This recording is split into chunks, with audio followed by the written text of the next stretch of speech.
اچھا عام صاحب، آپ نے جب ہجرت کی،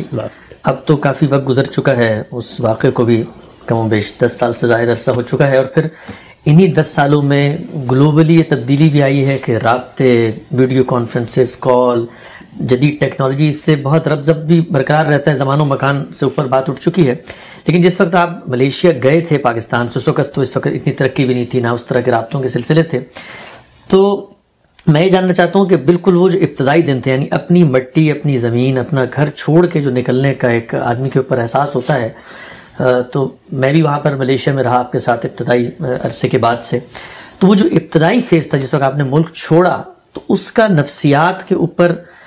کیا اثر تھا؟ اور مجھے یاد ہے کہ شاید ہم پہلی یا دوسری دفعہ جب یوم آزادی کا دن آیا تھا، جس طرح ابھی آ رہا ہے، اور پاکستان ایمبیسی کوالالمپور میں ہم گئے اور ترانہ بجنا شروع ہوا، تو آپ بالکل جذباتی ہو گئے، تو وہ بھی ذرا بتائیے گا کہ وہ کیا کیفیت تھی اور کیسے پیدا ہوئی؟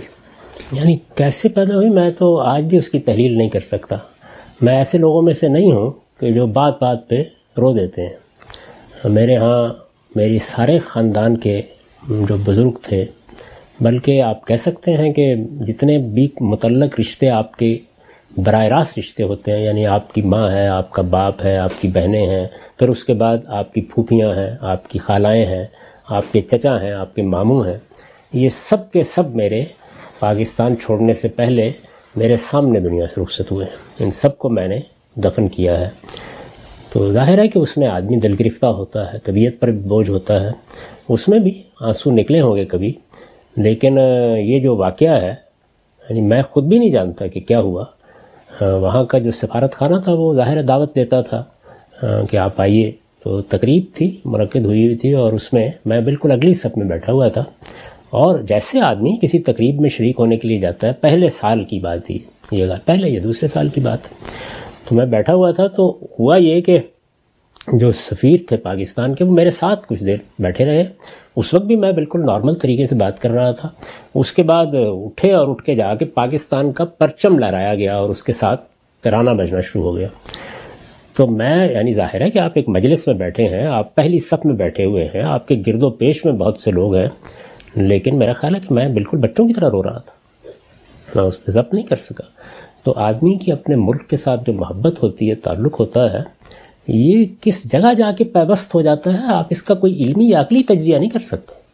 محبت کے یہ جو روابط اور تعلقات ہیں، میرا خیال یہ ہے کہ جس طرح میں اس وقت رویا، شاید اعزہ میں سے صرف اپنی بڑی بہن کے دنیا سے رخصت ہونے پر رویا ہوں گا، اس لیے کہ ماں کے بعد وہ بالکل ویسی ہی تھیں جیسے کہ ماں ہوتی ہیں،